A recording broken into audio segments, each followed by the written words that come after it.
வணக்கம் உறவுகளே. நம்ம நங்கூரம் பார்வையாளர்களுக்கு மட்டும் இல்லை, பெரம்பூர், சென்னை பெரம்பூர் அந்த தொகுதி மக்களுக்கும் பணிவான வேண்டுகோள். தயவு செஞ்சு காணொலியை கடைசி வரைக்கும் பாருங்கள், சப்ஸ்கிரைப் பண்ணுங்கள், லைக் பண்ணுங்கள், ஷேர் பண்ணுங்கள். நான் பேசுகிறது சரியா இல்லையான்னு தயவு செஞ்சு ஒரு வார்த்தை கமெண்டில் சொல்லுங்கள்.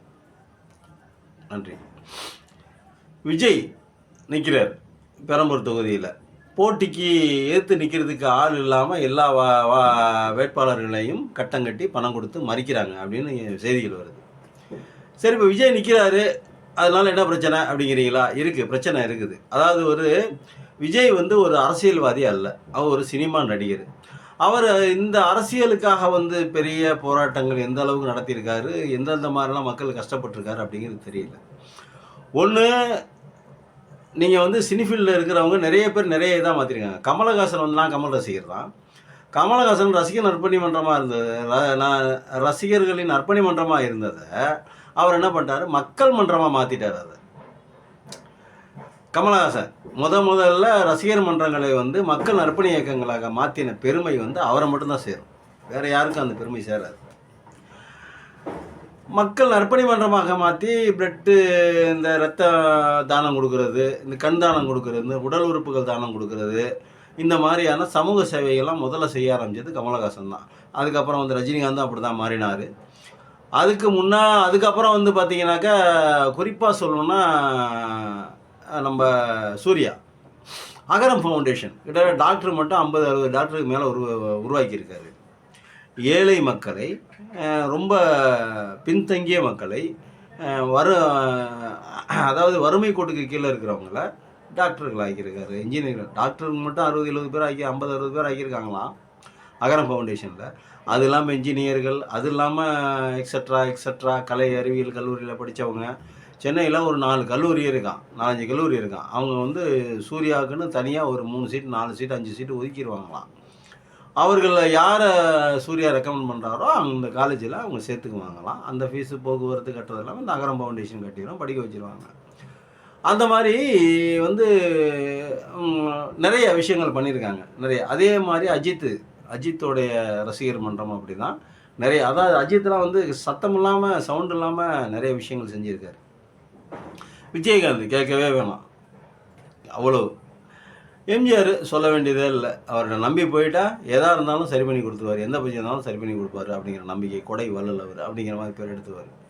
இந்த மாதிரி எல்லாருமே அவங்கவுங்க ஃபீல்டில் இருக்கும்போதே செஞ்சுருக்காங்க. ஃபீல்டை விட்டு வந்ததுக்கப்புறம் இல்லை, அரசியல் வந்ததுக்கப்புறம் இல்லை. இப்போ விஜயகாந்த் பண்ணார் அப்படின்னா, அவர் நடிகராக இருக்கும் பொழுதே அவர் நடிக்கிற படத்தில் அவர் தான் அந்த இதை கொண்டு வந்தாராம். நான் எனக்கு மட்டும் நல்ல சோறு பட்டா பத்தாது, என் கூட வேலை செய்கிற, எனக்காக வேலை செய்கிற, என் படம் ஹிட் ஆகணும்னு வேலை செய்யக்கூடிய கடைகோடி ஊழியனுக்கும் நான் சாப்பிட்ற சாப்பாடு தான் போகணும், அதுக்கு முடிஞ்சால் சோறு போட்டு, இல்லைன்னா எனக்கு சோறுவே வேணாம் அப்படிங்கிற மாதிரி தயாரிப்பாளர்கள்ட்ட ஃபைட் பண்ணி அந்த வேலையை செஞ்சு சக்ஸஸ்ஃபுல்லாக செஞ்சு கொடுத்த பெருமை அவருக்கு உண்டு. அவர் நடிகர் சங்க தலைவராக வேறு இருந்திருக்காரு. இப்படி பல பேர் பல விதங்களில் உதவி பண்ணியிருக்காங்க. ஆனால் இந்த விஜய் நான் என்னுடைய கேரியரின் உச்சத்திலேருந்து வந்தேன், நான் இந்த கேரியரோட உச்சத்திலேருந்து வந்தேன், நான் 300 கோடி ரூபா சம்பளத்தை விட்டு வந்தேன் அப்படின்னு சொல்கிறவர், அந்த 300 கோடி ரூபா சம்பளம் வாங்கும் பொழுது என்ன செஞ்சார்? ஒன்றும் இல்லைங்க, 2 வருஷம் ஆச்சு அரசியல் கட்சி ஆரம்பிச்சு, 2 வருஷம் ஆச்சு. இந்த 2 வருஷத்தில் என்னென்ன வேலைகள் செஞ்சுருக்காரு? எத்தனை இதுக்கு அரசியலுக்கு வந்துட்டோம், ரைட்டு, எத்தனை இதுக்கு போராடி இருக்காரு, எவ்வளோ விஷயங்களுக்காக ஒரு குரல் கொடுத்துருக்காரு. எனக்கு தெரிஞ்ச அனிதா மரணத்துக்கு போய் நின்னார், அது மட்டும் எனக்கு நல்லா தெரியும். மற்றபடி வேறு எதுவுமே தெரியாது,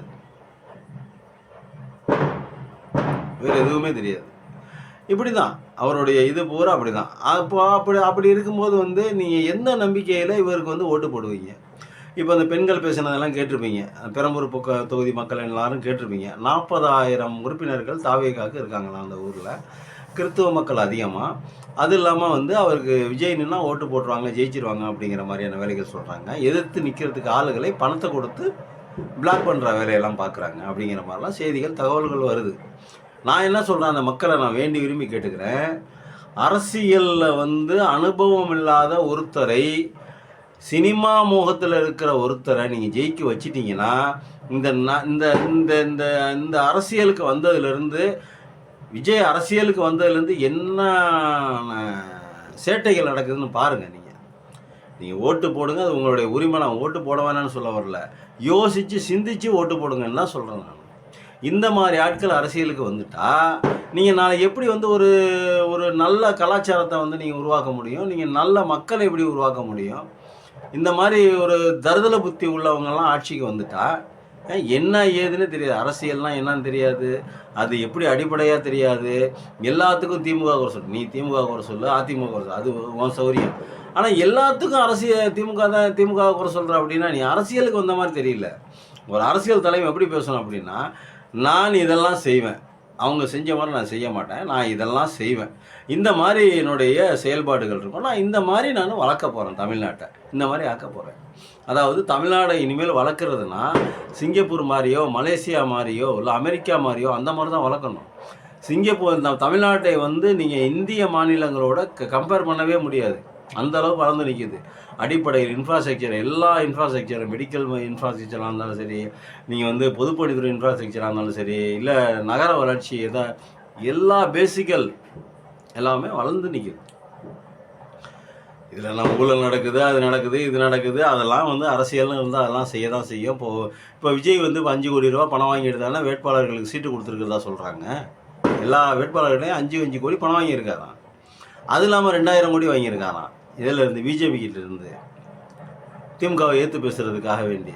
இந்த மாதிரி அவரும் இப்போ வாங்கின பணத்தை தானே வச்சு தானே இவர் வந்து செலவு பண்ணிகிட்டு இருக்காரு. சரி, அது ஒரு பக்கம் இருக்கட்டும். இவர் 150 ரூபா கவர்மெண்ட்டை நிர்ணயிச்சிருந்த டிக்கெட்டை, சினிமா டிக்கெட்டை 4000, 5000, 2000, 3000 அப்படின்னு விற்கிறாங்களே, அது எந்த கணக்கு? அதுக்கு பேர் ஊழல் இல்லையா? நான் ஆட்சிக்கு வந்தால் இப்போ இருக்கிறவங்க செய்கிற மாதிரி நான் ஊழலே செய்ய மாட்டேன் அப்படின்னா அது என்ன அர்த்தம்? நீங்கள் 300 கோடி ரூபா பணம் எப்படி வாங்குறீங்க? நீங்கள் ஒரு சீட்டு 150 ரூபாய்க்கு விற்று தான் நீங்கள் அந்த 300 கோடி ரூபாய் வாங்குறாரா விஜய்? இதெல்லாம் தயவு செஞ்சு இந்த பெரம்பூர் மக்களே, அவர் ஓட்டு போடுறதுக்காக காத்துட்ருக்கிற மக்களே, தயவு செஞ்சு சிந்திச்சு பாருங்கள். நான் விஜய் ரசிகர் தான். எனக்கு விஜய் வந்து ரொம்ப பிடிக்கும். அவருடைய குறும்புகள், அவருடைய சேட்டைகள்லாம் சினிமாவில் ரொம்ப பிடிக்கும். நான் ஆழ்ந்து ரசிப்பேன். அவர் தான் பிடிக்கும், அதில் மாற்று கருத்து இல்லை. ஆனால் அரசியலுக்கு வரும்போது நம்மளுடைய வாழ்க்கையை நிர்ணயிக்கக்கூடிய சக்தி அவர் மாறுறாரு. நம்மளுடைய பொதுமக்களினுடைய வாழ்க்கையை நிர்ணயிக்கக்கூடிய சக்தி அவர் மாறுறாரு. அந்த பொதுமக்களை நிர்வகிக்கக்கூடிய, அந்த வாழ்க்கையை காப்பாற்றக்கூடிய ஒரு மனிதன் எப்படி இருக்கணும் அப்படின்னா, ஆழ்ந்து சிந்திக்கிறவனாக இருக்கணும், அந்த மக்களுடைய கஷ்டங்கள் தெரிஞ்சவனாக இருக்கணும், இவர்களுக்கு என்ன தேவை அப்படிங்கிறத கொடுக்கறதுக்கு ரெடியாக இருக்கணும். அதே சமயத்தில் மக்களை ஆபத்து வரும்போது காப்பாற்றுறதுனா இப்போ மத்திய அரசோட ஃபைட் பண்ணுறது. இங்கே பாரு, என்னுடைய மக்களுக்கு இதெல்லாம் கொடு, நீட்டை எடு அப்படின்னு ஃபைட் பண்ணுறதுக்கு அதுக்கு தெரிஞ்சிருக்கணும். முக்கியமாக இதெல்லாம் தெரிஞ்சால் மட்டும்தான் மக்களை காப்பாற்ற முடியும். நீங்கள் ஓட்டு வாங்கி ஜெயிச்சு வந்துட்டால் மட்டும் படுத்தாது. ஓட்டு வாங்கி ஜெயிச்சு வந்து அந்த சீட்டில் உட்கார்ந்ததுக்கப்புறம் தான் கீழே ஊசி வச்சு குத்துவாங்க, கோணிசி வச்சு குத்துவாங்க அடியில். அவ்வளவு இடர்பாடுகள் நிறைந்த இடம் அது. சும்மா போய் நடிக்கிற மாதிரி இல்லை, நடிக்கிறதுக்கு டூப்ளிகேட். சண்டை போகிறதுக்கு கூட டூப்ளிகேட்டுக்கு ஒரு ஆள் இருப்பான். டூப்ளிகேட்டுக்கு ஒரு ஆள் இருப்பான். நீங்கள் சண்டை போடுறதுக்கு டூப்ளிகேட்டுக்கு ஒரு ஆள், பேசுகிறதுக்கு ஒரு டூப்ளிகேட்டு, இல்லைன்னா இவரை மாதிரி விஜய் குரல் இருக்கிற மாதிரி இன்னொருத்தரை கூப்பிட்டு பேச வச்சுருவாங்க. அதே மாதிரி பாட்டும் சரி, டான்ஸ் மூமெண்ட்டும் சரி, லாங் ஷாட்டை போட்டு வேற ஒருத்தரை மட்டும் இப்படி கையை காலை ஆட்ட சொல்லி படத்தை எடுத்துருவாங்க. ஆனால் விஜய் ஆடின மாதிரியே தான் நமக்கு தெரியும் ஸ்க்ரீனில் பார்க்குறது. அவ்வளவும் பொய் பிம்பங்கள், பொம்மைகள் அனைத்தும் திரையில் பார்க்குறதுக்கு 90% பொய். எல்லாம் A1 அதெல்லாம் கொண்டு வந்து இப்போ நிறைய டெக்னாலஜி வளர்ந்துருச்சு. ஆளே இல்லாமல் விஜயே நடிக்காமல் விஜய் நடித்தாருன்னு சொல்லிட்டு பேர் வச்சு படத்தை ஓட்ட கூட முடியும். அந்த மாதிரியெல்லாம் கூட வந்துருச்சு. நிலவரங்கள்லாம் அப்படி இருக்குது. இப்போது இந்த பொய் பிம்பத்துக்கும் இந்த பொம்மைகளுக்கும் நம்மளுடைய வாழ்க்கைக்கும் நிறைய வித்தியாசம் இருக்குல்ல, நிறைய டிஸ்டன்ஸ் இருக்குல்ல. நம்ம வாழ்க்கைங்க, நம்மளுடைய குழந்தைகள வாழ்க்கை அடுத்த 5 வருடத்தை நிர்ணயிக்கக்கூடிய சக்தி அது. சிஎம் சீட்டுங்கிறது அடுத்த 5 வருஷம் நம்மளுடைய வாழ்க்கையை கொண்டு போகிற சக்தி. அது எப்படி இருக்கணும்? நம்ம நினைக்கிற மாதிரிலாம் எதையுமே நீங்கள் திருத்திட முடியாது, பட்டான்னு திருத்திட முடியாது. லஞ்சமே இல்லாத ஆட்சி, ஊழலே இல்லாத ஆட்சி. அதுக்கு முதல்ல நம்ம ஊழல் இல்லாமல் இருக்கணும்ல, அது ஒன்று. உடனே ஸ்பாட்டில் போய் இந்த ஒரு நாள் முதல்வனில் இவர் செஞ்சார், முதல்வன் அப்படிங்கிற படத்தில் இவர் நம்ம அர்ஜுன் செஞ்சார். அந்த மாதிரிலாம் செஞ்சிட முடியாது. இது வந்து எடுத்து வைக்கிற ஒவ்வொரு அடிக்கும் ரொம்ப நிதானம் தேவை, ரொம்ப கவனமாக இருக்கணும். கவனமாக இல்லைன்னா நம்மளை காலி பண்ணிட்டு போயிடும் அந்த சீட்டு. அவருக்கு வழி பண்ணது மட்டும் இல்லை, அந்த சிஎம்ஐ காலி பண்ணது மட்டும் இல்லை, அதனால் இருக்கக்கூடிய மக்களை காவு வாங்கிட்டு போயிடும். ஒன்றும் இல்லைங்க, நீ அதிமுக போய் கூட்டணி வச்சுருக்காங்க பிஜேபியோட. அதிமுக வந்து பிஜேபியோட கூட்டணி வச்சுருக்காங்க. ஒருவேளை அதிமுக ஜெயிச்சா இந்த நாட்டை வந்து, இந்த மண்ணை வந்து பிஜேபி ஆள்றதாக தான் நினைப்பு. இந்த மண்ணை பிஜேபி தான் ஆளும். தாவேக்கா ஜெயிச்சு வந்தா இந்த மண்ணை பிஜேபி தான் ஆளும். சீமான் ஜெயிச்சு வந்தா அந்த மண்ணை பிஜேபி தான் ஆளும். ஸ்டாலின் ஜெயிச்சா மட்டும்தான் ஸ்டாலின் ஆளுவார். வேற யார் வந்தாலும் சரி, யார் ஜெயிச்சு வந்தாலும் சரி, அவர்களை பூரா பிஜேபி காலி பண்ணிடும். அப்புறம் நம்மளை காப்பாற்றக்கூடிய ஒரு சக்தி, நம்மளை தாங்கி பிடிக்கக்கூடிய ஒரு சக்தி, நமக்கு ஒன்றுன்னா முன்னாடி வந்து நிற்கிறது ஒரு சக்தி, என் பிள்ளைங்களுக்கு படிப்பை மட்டும் கொடு, பாக்கி எதுவும் நீ எதை வேணாலும் எடுத்துக்க அப்படிங்கிற மாதிரி சொல்லக்கூடிய ஒரு ஆள். ஆனால் அவன் என்ன நினைக்கிறான், முதல்ல வந்து படிப்பு தான். எங்கே தமிழ்நாடு உயர்ந்து நிற்கிது? கல்வியினால தான் உயர்ந்து நிற்கிது. கல்விக்காக தான் அந்த காலத்துலேருந்து இந்த காலம் வரைக்கும், கிட்டத்தட்ட நீதி கட்சி காலத்துல இந்த காலம் வரைக்கும் கஷ்டப்பட்டுருக்காங்க. கல்விக்காக தான் கஷ்டப்பட்டுருக்காங்க. காமராஜரில் தொடங்கி, பெரியாரில் தொடங்கி, காமராஜரில் ஆரம்பித்து அப்படியே வரிசையாக பேரறிஞர், கலைஞர், எம்ஜிஆர், ஜெயலலிதா, ஸ்டாலின் அனைவரும் கல்விக்காக தான் பாடுபட்டுருக்காங்க. தமிழ்நாட்டினுடைய வளர்ச்சி கல்வியில் தான் இருக்குது அப்படின்னு அவங்களுக்கு நல்லா தெரிஞ்சிருக்கு. அவனுக்கும் தெரிஞ்சிருக்குது, டெல்லிக்காரனுக்கும் தெரிஞ்சிருக்குது, தமிழ்நாட்டினுடைய வளர்ச்சி கல்வியினால தான். முதல்ல தமிழ்நாட்டோட வளர்ச்சியை குறைக்கணும் அப்படின்னா முதல்ல கல்வியை பிடுங்கணும். அந்த இடத்துக்கு அவன் வரான். அதனால தான் நீட்டை கொண்டு வந்தான். அதனால தான் புதிய கல்விக் கொள்கையை கொண்டு வந்தான். புதிய கல்விக் கொள்கை வேறு மாநிலங்களுக்கு கொண்டு வரல, வேறு மாநிலத்தை டிபெண்ட் பண்ணி புதிய கல்விக் கொள்கை கொண்டு வரல.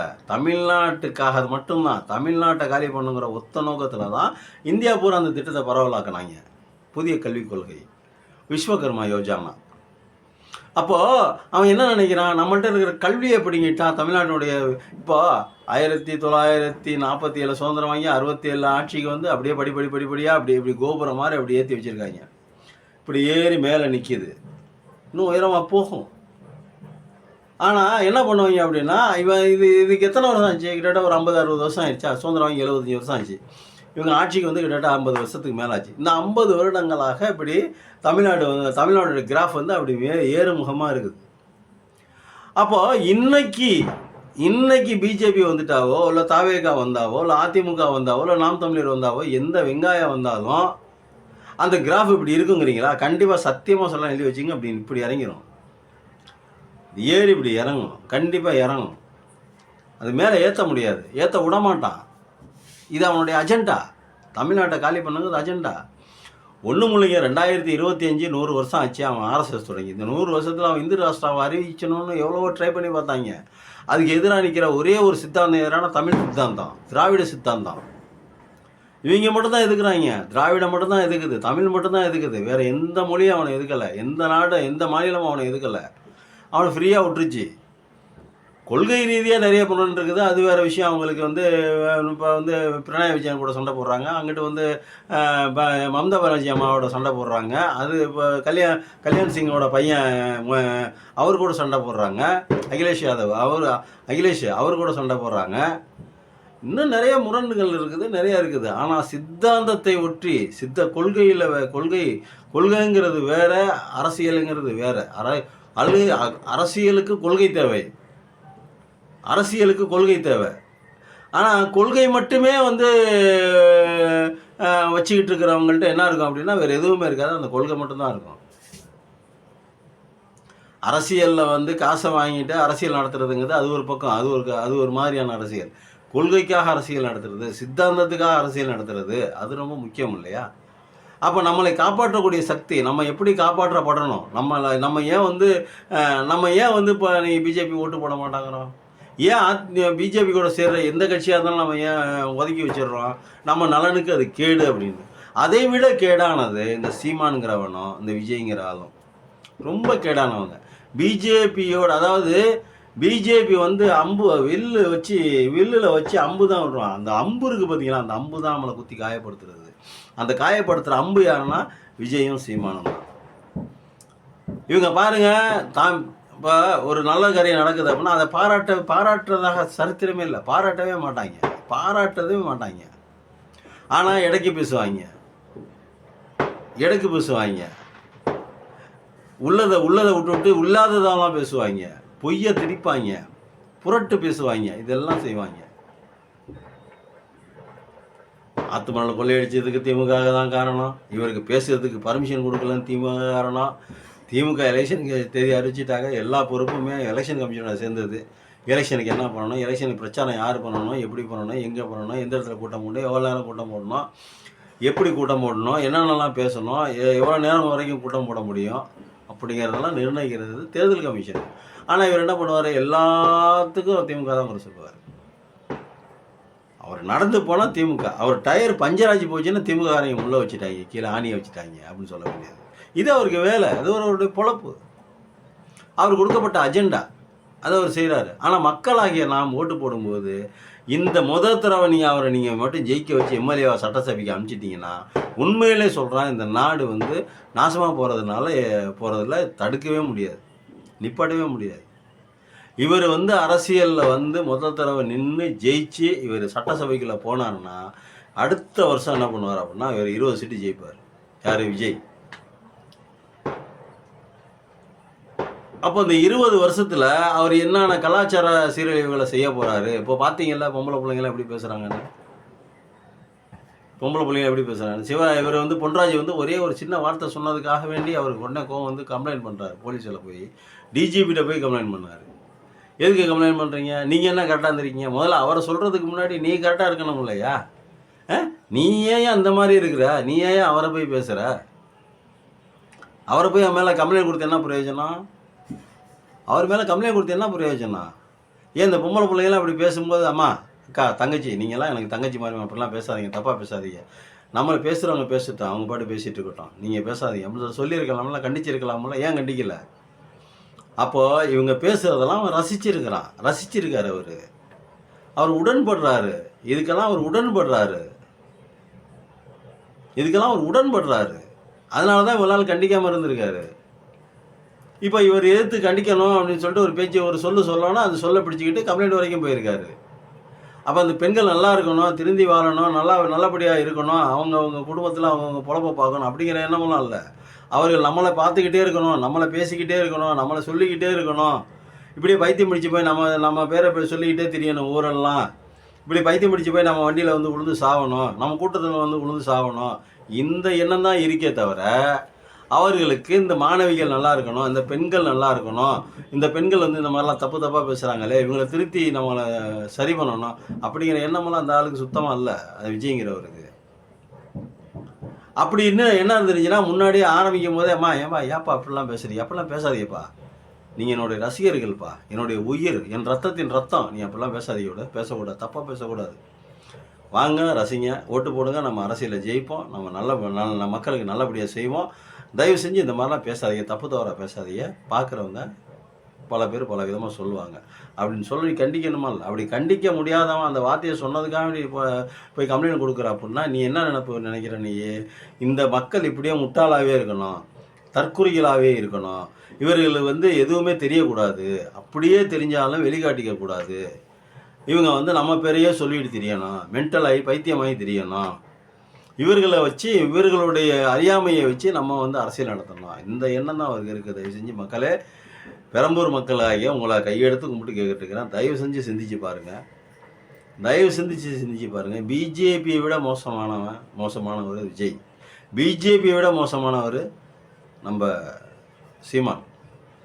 இந்த 2 பேர்த்தையும் தமிழக அரசியலிருந்து வெளியேற்றாவிட்டால் தமிழ்நாடு கண்டிப்பாக தன்னுடைய அந்த முதலிடத்தை எல்லா கட்டத்திலையும் இழந்துடும், எல்லா இண்டிகேட்டரையும் இழந்துடும் அப்படின்னு நான் தெளிவாக சொல்கிறேன், அடித்து சொல்கிறேன்.